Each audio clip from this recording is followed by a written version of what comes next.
But I also did want to talk about, because more recently, like, I've been seeing things, and people will try to gaslight you. Like, that's the whole being a targeted individual. Like, the whole point of like them gang stalking you. It's a whole organized thing where a lot of officers, a lot of boys in blue are involved with that. If you piss off a boy in blue, don't piss them off, because they'll go to their friends. It's that whole, like, if you see that wolf on their arm, usually they have it's a wolf. I'm sure you've seen it. It's a wolf tattoo. So if you see the wolf tattoo, just know that they're connected to the group. Not all of them. Not all of them are connected. But if you see that wolf tattoo, that's indicative of the connection. And it's usually boys in blue. And you piss them off and you say something, all you gotta do is tick them off, and they let their bloodhounds go, and they'll start targeting you, and then you get, they'll play it. It's like a gaslighting game, and they have all the technology. They have signal jammers, they have voice of skull, they have MK Ultra, and you could say that they don't, but they've been coming up with things since what, the 90s. They started with Smart Dust, right? What it was, it like 96, Dolly the Lamb and everything. Come on, there's no way. There's so many things that go on behind closed doors, and it's, you don't need to know. They tell you because it's for your protection. They're protecting us. They're not. And what was funny was something that I just seen, and somebody was complaining like how people are better detectives than the actual like FBI or this one or that one. You know why? Because they're not looking for the actual criminals. Some of them are the criminals, and some of them are in bed with criminals. Most of them are in bed with the criminals. It's sad, the world that we've come to.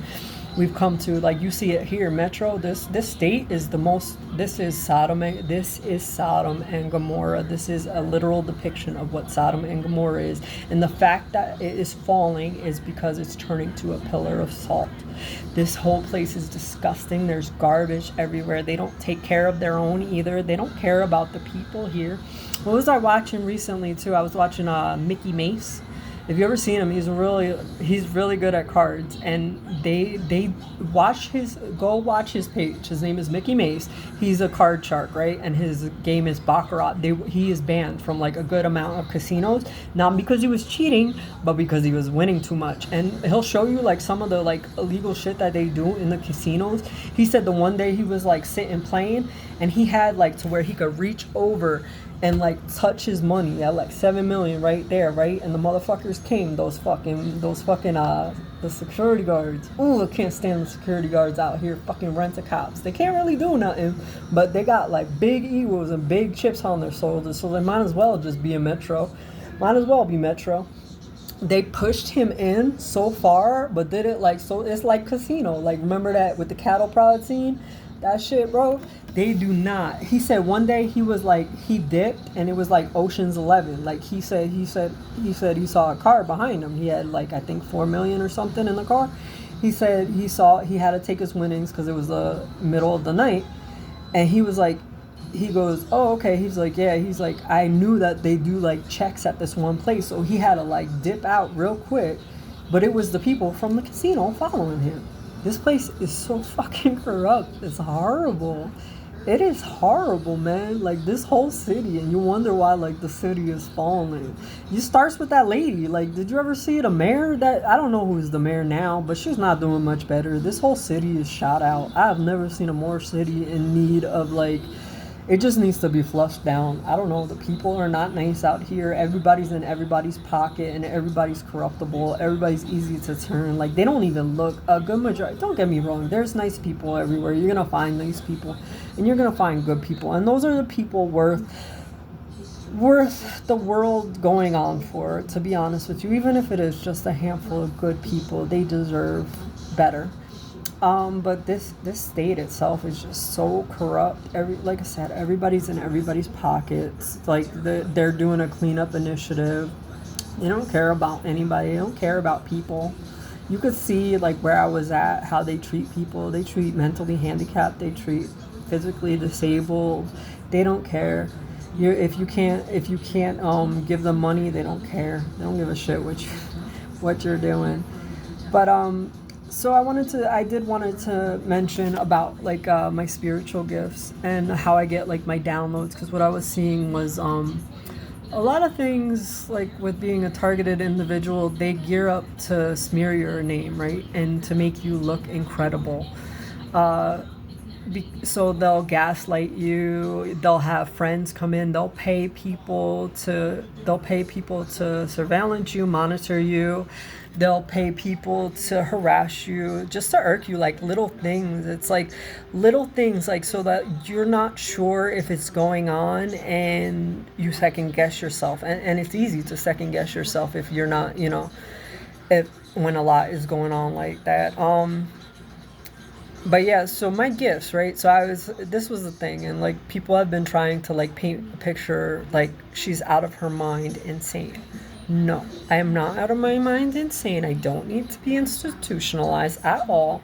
And that's why I was so glad that I finally found someone who gave me proper documentation and actually sat there and listened to everything that I went through and gave me a formal diagnosis without institutionalizing me. Even though she said no, she said I went through everything with her.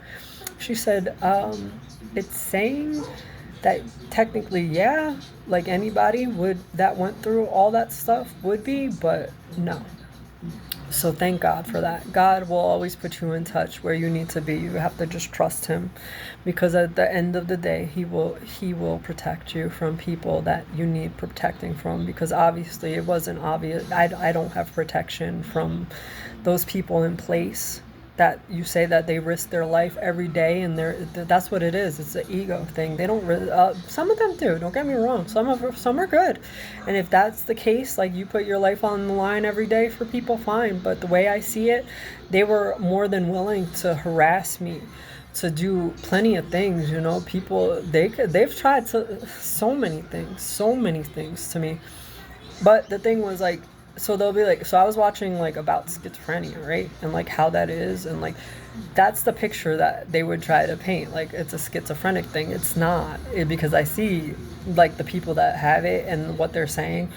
So it's not that voices are in my head. It's not like that at all. When I talk to my ancestors, my angels, my guides, it's not like that. It's more of when my gift is like this, like I'll ask questions or I'll talk, and like it's a thought, like especially with like my grandparents, like it's sometimes it's a thought, it's a well-placed thought, and it just clicks at the right moment for an answer that I was looking for. That's why you got to be open. They say be open. You can ask the universe, but be open for the interpretation, because not everything's as clear-cut as 3D.